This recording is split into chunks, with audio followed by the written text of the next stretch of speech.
but he was completely convinced that what he had been told was true. And it was that they had carried out the murder of my parents and got away with it.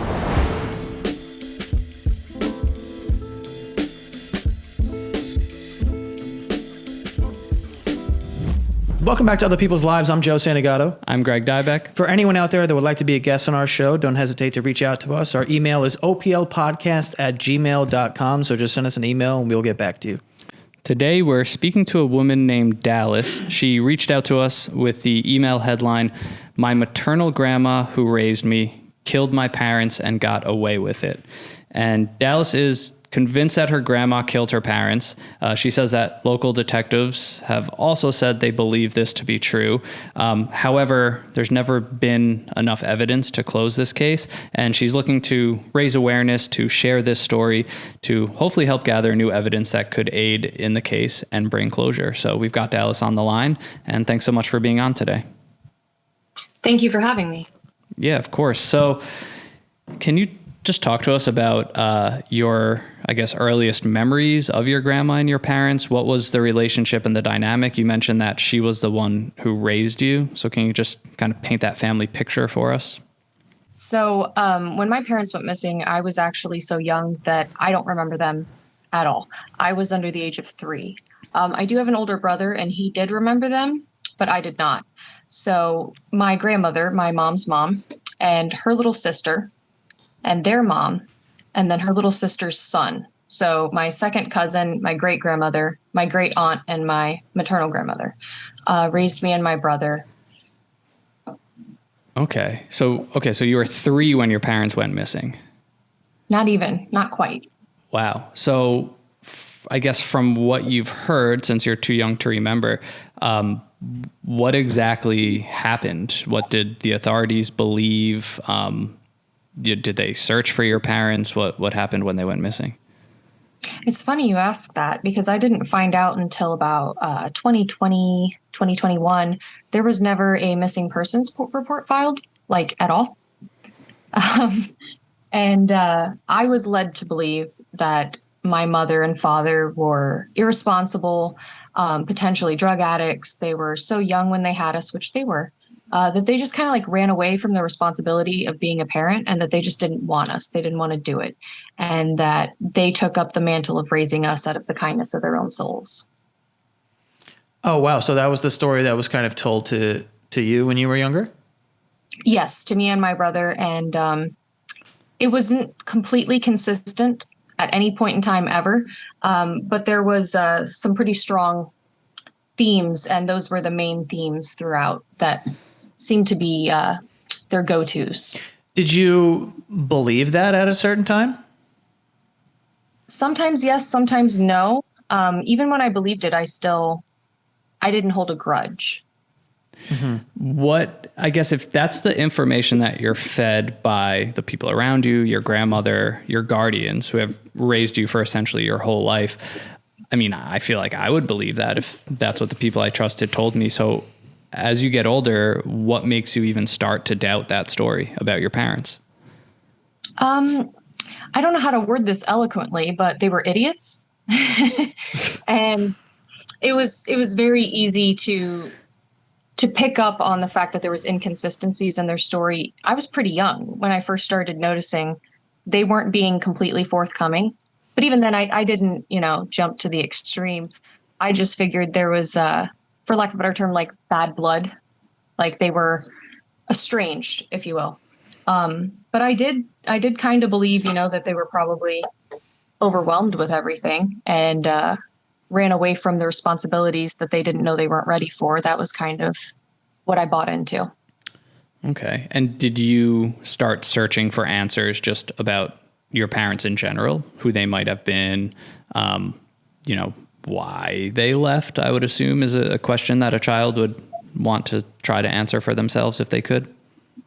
Well, the why was given to me pretty often, and I did ask a lot of questions. I was a very curious child anyway. And when you don't know people who are so crucial to your existence, you're going to ask questions.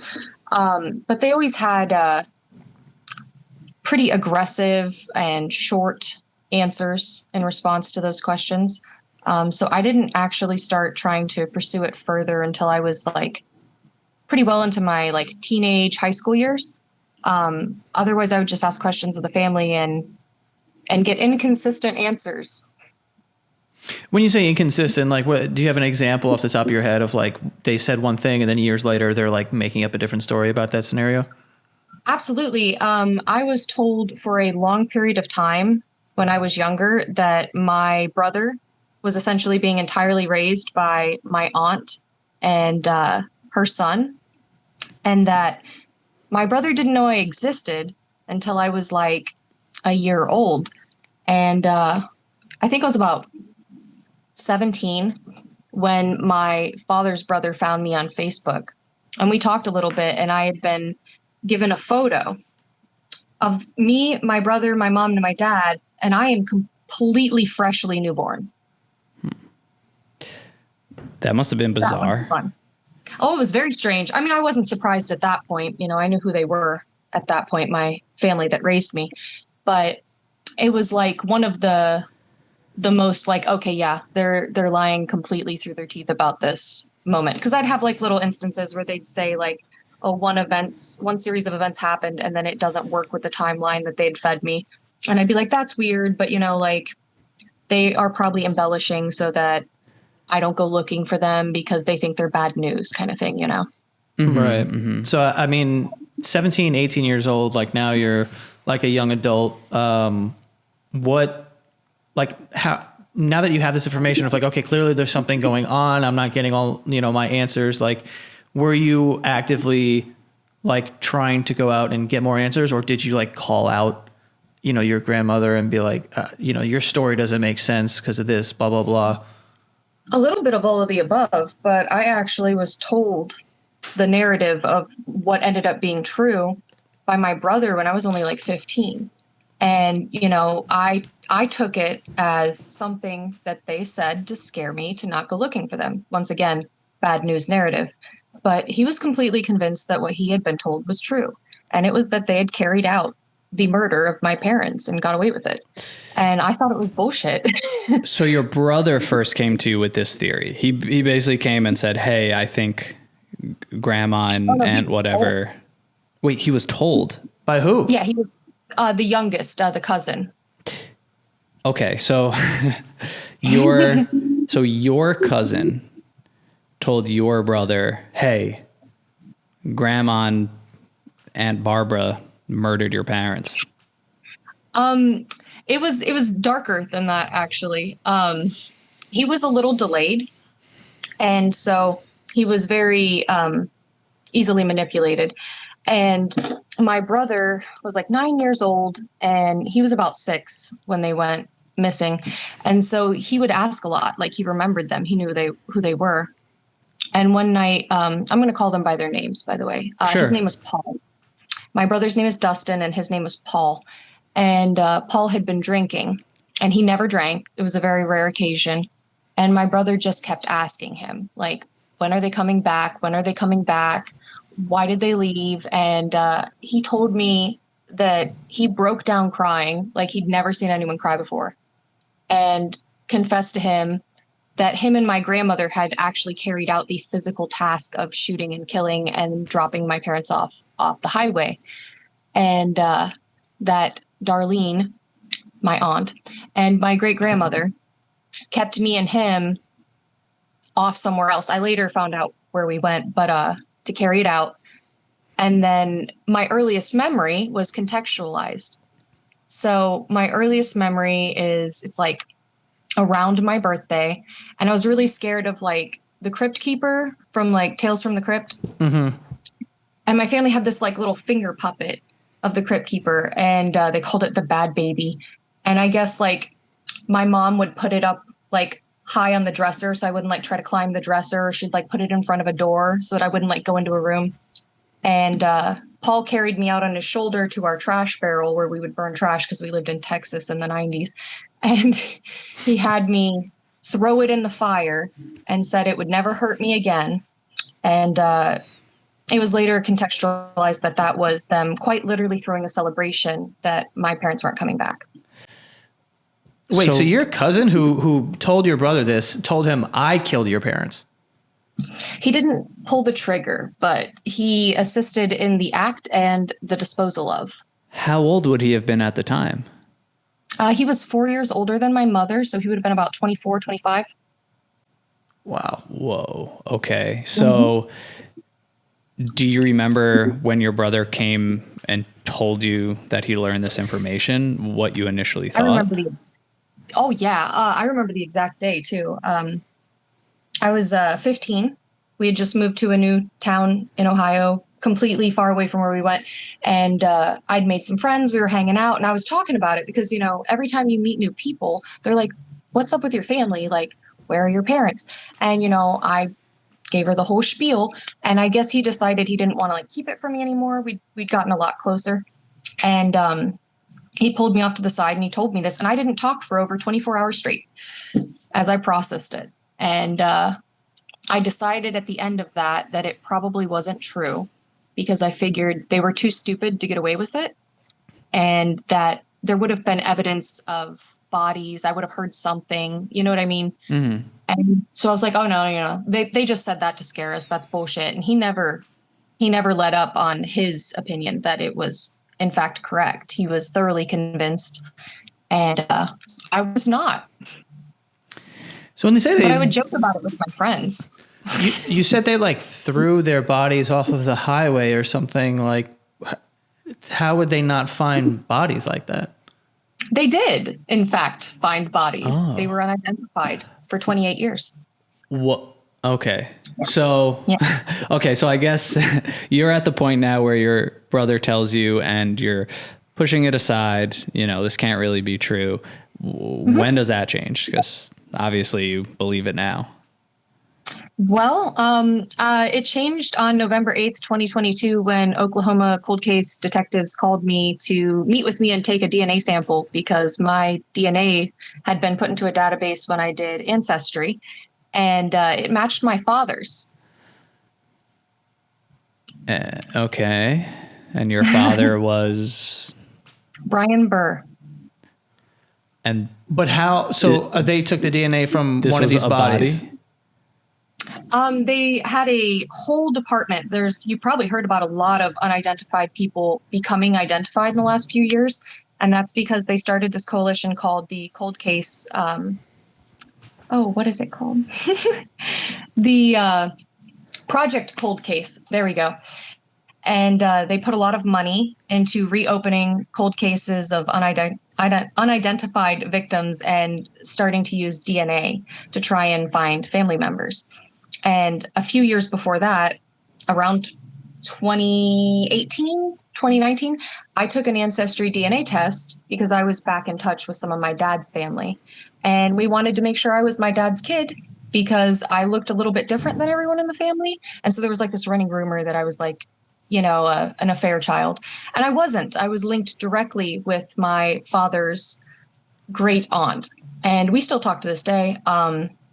So I had my DNA in the national database through that. And I was actually kind of hoping when I did it that if they were out there, I'd find them. And I did, technically. So they call you and they tell you that your DNA matches a unidentified body. Yes, but no. When they called me, I was a little perplexed because I'd completely forgotten the story that my brother told me specifically mentioned Oklahoma. And I was at work. So I wouldn't normally even answer an unknown number, but I had just started seeing some new doctors. I was like, oh, you never know. And I decided to answer it. And they were like, hey, we're cold case homicide detectives from Oklahoma. And we would like a chance to talk with you. And I was just like, okay, when would you be interested in setting that up? Just nonchalant. I wasn't sure. I figured if it did have something to do with my parents, it was probably they did some kind of crime. And so they're like, well, we're here in your town right now, and we would like to meet with you in person today, if at all possible. And they're like, it's about your parents. It's really important. And I had a meltdown. And I was like, yeah, I can do that. And I squeezed in some time from my morning client to my afternoon client. I'm a home health aide. And they came and they met with me. and they told me the exact story that my brother had told me. But instead of the names being attached, it was that they were previously unidentified cold case victims. Down to a T, Whoa. every single thing they told me matched up with what my brother had told me. And that was interesting. So what was it? A highway in Oklahoma that the bodies were found?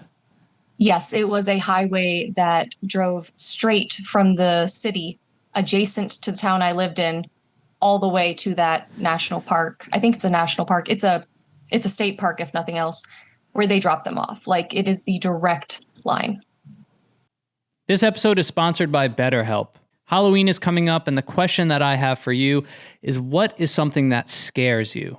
I'm not talking about ghosts and zombies and aliens, even though those things are pretty creepy.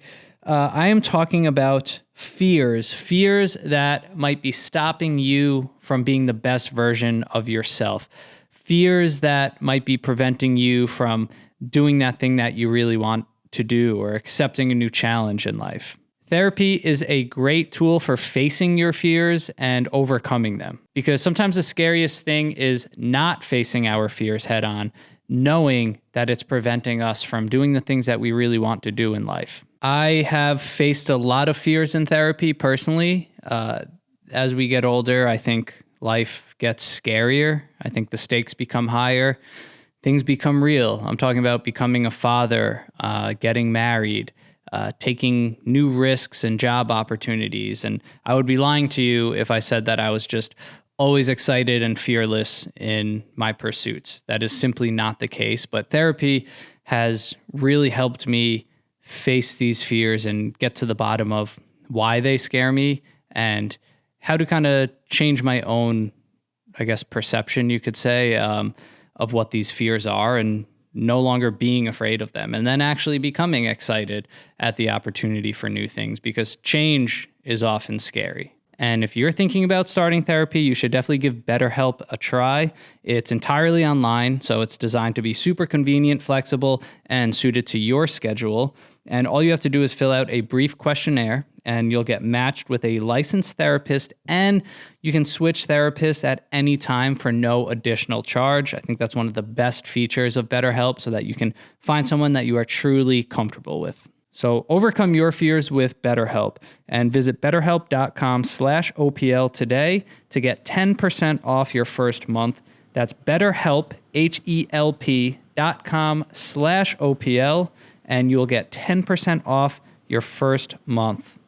Our next sponsor is Prize Picks, and Prize Picks is the best place to get real money sports action. Prize Picks has made daily fantasy sports accessible to all, and there's a reason that they have over 10 million members. I love Prize Picks because the withdrawals are fast, safe, and secure, and when my picks hit, I get my money as quickly as 15 minutes later.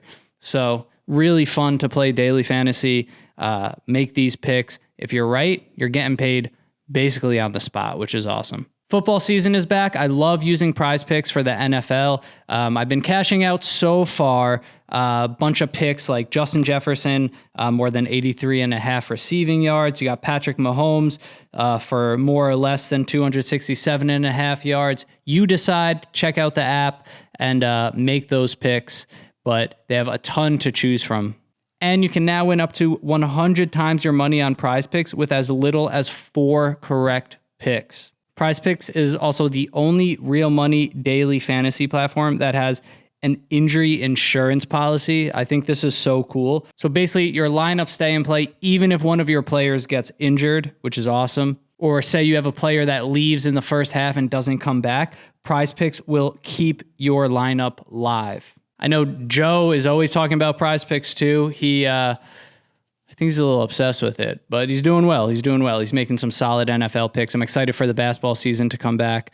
Hopefully the Knicks don't disappoint, but regardless, I plan on winning some money across the board. And you can sign up today and get $50 instantly when you play just $5. And you don't even need to win to receive the $50 bonus. It's guaranteed. So all you have to do is just play $5, and that $50 bonus is guaranteed. And then you get to play some more. And Prize Picks also offers weekly promotions that can lead to big payouts, like Taco Tuesday, for example, where each Tuesday Prize Picks discounts select player projections up to 25% to provide even more value for your lineups. So download the app today and use code OPL to get $50 instantly after you play your first $5 lineup. That's code OPL. So download the Prize Picks app today, use that code OPL, get $50 instantly when you play your first $5 lineup.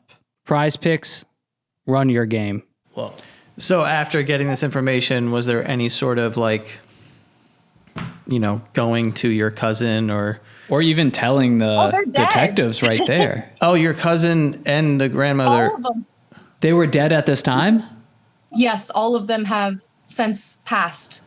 One by one, they slowly passed away. None of them will ever face justice. Wow.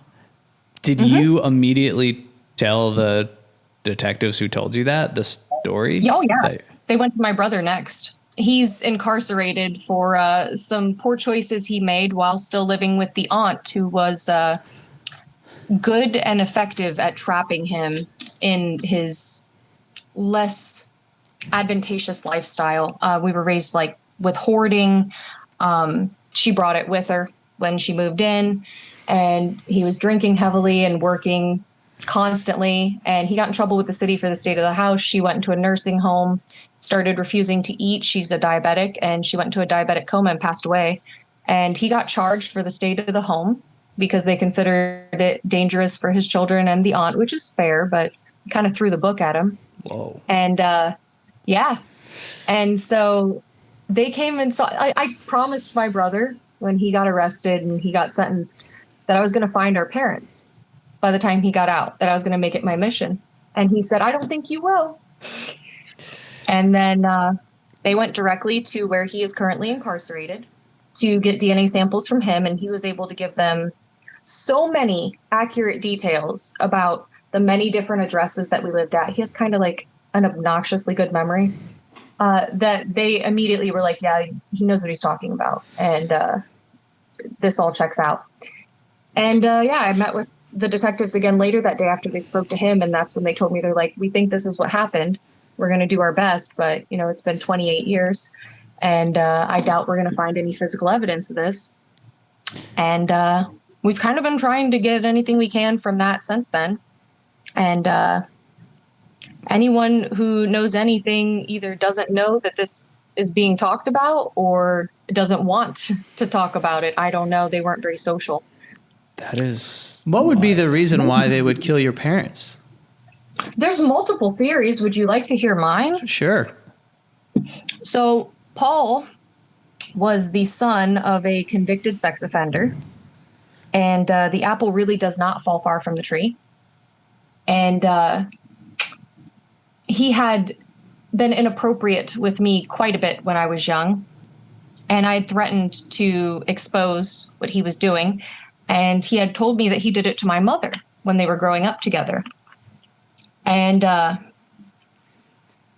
when I was about almost 17 years old, the rest of the family became aware that that happened through someone who was mad at me telling them that I'd told them that. And I got kicked out, and I was still like, they were legally responsible for me. They were still legally taking in checks for me. And I was scared, so I didn't say anything. And I did online homeschooling my senior year. I moved into my friend's basement and paid rent to live there. And that was a lot of risk they took to cover up and protect the family secret of the molester. And considering I know that he did that to my mother, and considering my family had only moved back in with them for a few months before they went missing, I think he got a little too chummy with me, and some threats were made because my mother knew exactly who the fuck he was. So your mom finding out that he was also doing that to you, her daughter, Yes, and I she believe may that have is threatened to go tell authorities what he was doing. Yes, that is my theory personally. Wow. What are some of the other theories? The detective also posed a theory of, financials. My family was the epitome of white trash. They were severely uneducated, very poor, and mostly disabled. So they needed extra income, and there was a threat of them leaving, and they were bringing in income. So they decided, well, if we have these kids, we'll get some income and we can mold them to be exactly what we want them to be. And I do think that that was a partial motive. I just think that mine was probably the strongest, considering the fact I watched in real time them risk getting convicted of several felonies to protect him. And my brother thinks it was a combination of both of those things, and the fact that they blamed all of their current problems on my father because two teenagers got pregnant. Why do you think they didn't get caught or were so easily able to cover this up at the time that they did it? I know exactly why they didn't get caught, and it is the craziest thing you'll ever hear. I swear to God, it feels like this was written. So, my parents' bodies were discovered in McAllister, Oklahoma on April 9th, 1995. And 10 days later was the Oklahoma City bombings. So just attention diverted to something else? Attention, resources, all of it. It was dumb luck. Dumb fucking luck. And this was 1995, you said? Yes. So obviously forensics and technology and things like that have come a long way since then. Yes. For when, two bodies show up on the side of the road. Mm-hmm. And so when they found them, they'd been out there for an estimated 3 weeks. And so they were completely unrecognizable. And I looked stuff up all the time. I was looking stuff up because, there was a part of me that kind of believed it because I knew they were capable of being monsters. I just didn't think they were able to get away with it because they weren't bright. And that's one hell of a crime to get away with. So I would look things up here and there, and I never found anything about this case. I don't know why I never did. Because as soon as I had the information about the exact location, the exact time that they were found, then I found hundreds of forums, articles, interviews, all talking about my parents, just without their name attached. And it was definitely overshadowed by this bombing. It was such a national tragedy that no one was really paying attention to another set of unidentified people, How did they get the DNA and then eventually match it to yours? One of the absolute most wonderful officers involved in this pushed the court to exhume my parents' bodies so that they could get forensic evidence to try and match their DNA to someone, because he personally has been affected by unanswered missing persons. His brother went missing in the war, I believe in the 70s. And so he had a very personal attachment to my parents' story. And when did he get that DNA? He got approved by the courts in, I think, 2019. He started petitioning in 2017. They collected the DNA within a year, and by 2022, it was in the database, and they had started matching it to various relatives, distant and otherwise, in the system, and they found their way to my genetic profile as well. Do you wish that your grandmother, cousin, and aunt were still alive so that you could face them or that justice could potentially be brought to them? Yes and no. I'm glad they're dead because I can't promise that I wouldn't have acted like an absolute fucking fool when I found out. But I do wish that they could have rotted a little bit. I know they were miserable, but I don't think they suffered enough. And you actually finding out what happened to your parents,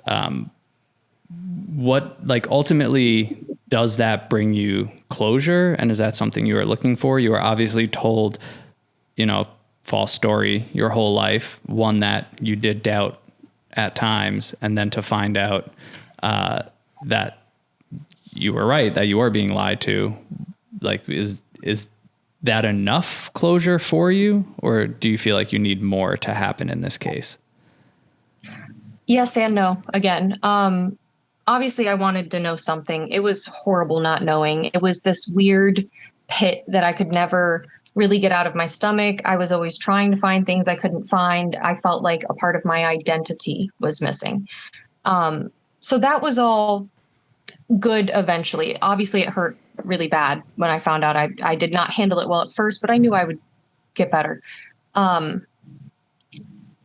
like, it's still an open case because we don't have any physical evidence. And if we can get that kind of stuff, I think I would feel a lot better, because it would be great if the world could know what fucking pieces of shit they were, and that they murdered two young parents, stole their children, and abused them for their whole life, and even ended up putting my brother on a path that directly led to him suffering judicial consequences because of how they fucking raised us. And how did you kind of escape that on your end? I actually was the only one who made the conscious choice to do so. They had fully indoctrinated my brother in the fact that, like, he was the man of the house and it was his duty to, like, make sure everyone was okay and take care of them. But they were very, like, traditionally sexist. So I was a liability more than I was anything else. They didn't really care that I left. Me and my grandma, we had actually fostered a pretty good relationship the last few years of her life, but it was still a little strained. She was a very authoritative figure. But I never really got along with Darlene. She was not a good person on any front. There was no redeeming qualities to this woman. And so when my grandmother got non-Hodgkin's lymphoma and passed away, I tried to, help out a little bit here and there, but I was about to start my own family. And then her son died, and he had the same cancer, but the cancer is not what took him out. It was a staph infection. And she was a mess. And I had just had twins. I had to have a C-section. I broke my ankle when I was pregnant, so I was not doing well. And she had me come out, and I was supposed to go grocery shopping for her. And she was just like that. So it wasn't a shocker. But then when she got mad because I wouldn't move furniture for her and weaponized her tears and her grieving against me, that was quite literally my final straw. And there was nothing holding me there anymore. Like, I didn't even like her. So I was like, all right, I'm done here. And I stopped talking to her. And my brother kind of went suit. It didn't help that he was in an abusive relationship as well, where she kind of like played into the same bullshit. So I didn't talk to my brother for like 4 years until he got in trouble for the hoarding situation and we got back in contact. And do you 100% believe this to be true? Is there any part of you where a sliver of doubt could enter, or you could be open to the possibility that they didn't kill your parents? If the detectives had not told me exactly what my brother told me in 2007, I might have a hint of doubt, but I don't. And then what would be the ideal next steps? Like what could happen? I mean, we're not familiar with cases like this, and it's interesting to hear this perspective and something that, does affect a lot of people, but it's just not something you really hear about, of, a loved one or someone that goes missing and just never being identified. That's how it's hard to wrap your head around. I don't think people often think about that. We're, so used to true crime that gets solved, and it's, but people living out there just not knowing. I mean, look, if that information didn't come out, you would be living a life thinking that your parents abandoned you. So it can affect people in so many ways, obviously. But what would, I guess, be the ultimate closure? What could happen now? Like, you're clearly actively trying to get this story out. So what are your hopes for it? I guess my hopes for it are, on one side, I was hoping that maybe someone who was close to my parents, but didn't feel comfortable talking to legal authorities in the beginning stages because they didn't want someone to look at them like they might be responsible, or someone who maybe even knew my dysfunctional ass family and had any kind of information that could lead to us maybe finding the murder weapon. We know what kind of a gun it was. We just don't know what she did with it. We can't even find my parents' truck. I do have a picture of it, but it hasn't been in the system for so long.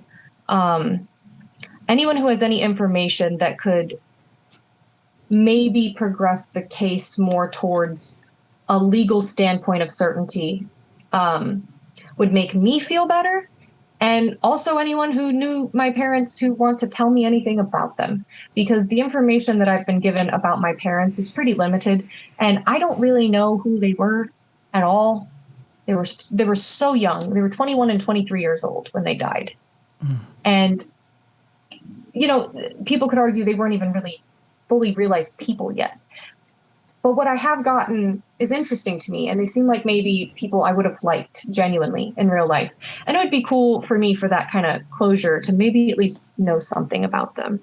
And additionally, I hope that me talking about this situation will bring attention to the many, many other people who are living in a very similar situation where maybe they kind of know what happened, but there's not enough evidence, or maybe they don't know anything and they just have a matched identification for someone who they lost in their life, and there's no real way to find out. And how prevalent that can be with these older cases before there was good forensic methods for trying to investigate these crimes. Yeah, I mean, this is a very, I imagine, difficult story, especially when you still have a little bit of like an open-endedness to it. Like, I know that you believe like this is exactly what happened, but you still need some answers and want, an actual picture of who your parents were, because you were fed lies for, so long. And we really appreciate you, coming on and choosing our platform to share this story and, sort of relive it. And, we definitely hope that you find the answers that you're looking for. I appreciate that.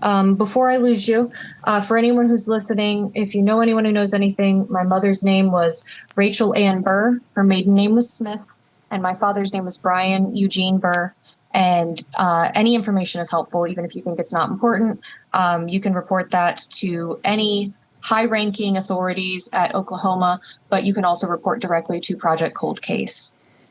Awesome. Thank you for that info. And only if you want to, is there a place where people could find you or get in touch with you? I'm very active on TikTok. I also have an Instagram. My name's kind of funny. I'm sorry. It's some bitch, period. Who cares? I got green hair, so you can't miss me. And you can go back and look at my old videos when I was trying to find them in 2020 through TikTok, and then ultimately hit a dead end until about 2 years later. Oh, wow. That's interesting. Yeah, it was weird. Yeah. Wow. Well, like Joe said, thank you so much for, sharing this. And I think just bringing awareness to something, like I said before, that a lot of people don't necessarily think about. And, the fact that so many of these cold cases or unidentified people, like, okay, maybe like in your case, justice won't necessarily be served to the person that you believe committed this crime, but that doesn't mean that closure could still be brought. That doesn't mean that, these legal loose ends can be tied up. And I'm sure that's so helpful to so many people. So thank you for Absolutely. all of that. And obviously, thank you for letting me tell my story. Yeah, no, thank you for choosing our platform, and hopefully something can come of it. Well, thank you so much for that. No problem. Enjoy the rest of your day. You too. Bye. Bye.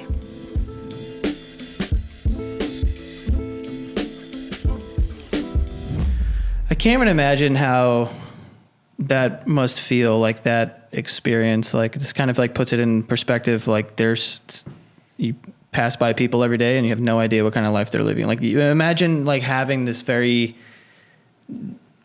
deep like hole in like your identity, you know, like not knowing who your parents are for any reason, or like not knowing how they were or somewhere, like there's just like a giant question mark. And like you can go through your life and like become who you are, but like trying to understand who your family is, you know what I mean? Like that. And like also having a question mark about the people who raised you. Yeah. Like these are people that are supposed to love you. These are people that you shared a house with. And like now you're like, wait, these people killed my parents. Like that is just, yeah, it's one of those stories. The more you keep thinking of like the premise of this, it's like, whoa, she was raised by the person who very likely from, what we heard, murdered her parents and then lied to her. And just psychologically, like you said, I mean, for just like the everyday person just going through life, like nothing brings more stress and discomfort on like an everyday basis than like the unknown, right? Like the unknown for anything. It could be small, but like, what am I doing this weekend? What are, how much money am I going to make next? Just all the unknowns of life cause stress. Like to that level of uncertainty and like those holes and those question marks that might never be filled. That's crazy. I can't even imagine.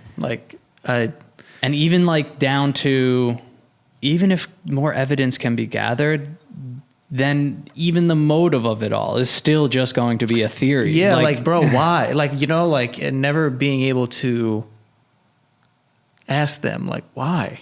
It's crazy here, and I'm not like diminishing anything she said. It's crazy that this is real life, but it's like you hear that story and like I want to like go to the next Netflix episode to like find out why. You know what I mean? Like these are like premises that we hear on, TV and movies, and it's like, no, like when it's real, there might not be a conclusion to it either. It's not going to wrap up nicely. It's like a popular thing too for have these like murder documentary things, blah, blah, blah. It's like probably very easy to realize this isn't actually TV. This happened to somebody. Right. You know what I mean? Like this is real life. Like this happens all the time. I mean, you heard her. There's a whole foundation or a company that is Project Cold Case. Yeah, that's interesting. That is like going after like these cases that were completely unsolved. Think about how many people are like have no answers.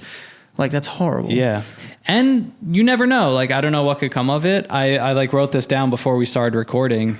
I don't know if you remember, in 2020 we had a similar episode. If you guys haven't checked it out, I think it's called I Think My Dad Killed My Sister, I think is what we titled it. Sarah Turney. At that time of speaking with her, her sister had been dead. Her, I think, remains had been found, and she was convinced that her father was the murderer, but there wasn't enough physical evidence. And she was doing the same thing, just like raising awareness, came on our platform. It put a lot of pressure on the story. New evidence came to light, and her father was arrested and convicted eventually. It's crazy. So it's like, that's what's so crazy about a cold case, 28 years later, whatever it is, like there could still be evidence out there to find answers to this. Yeah. Wild. Crazy, man. But we wish her luck. We hope she finds more information, whatever she's looking for, unbelievable. But for anyone else out there who would like to be a guest, hit us up. Our email is oplpodcast@gmail.com. Yeah. Follow us on Instagram, TikTok @OPL Podcast. You can support the show at patreon.com/OPL show. And that is it. See you guys next time.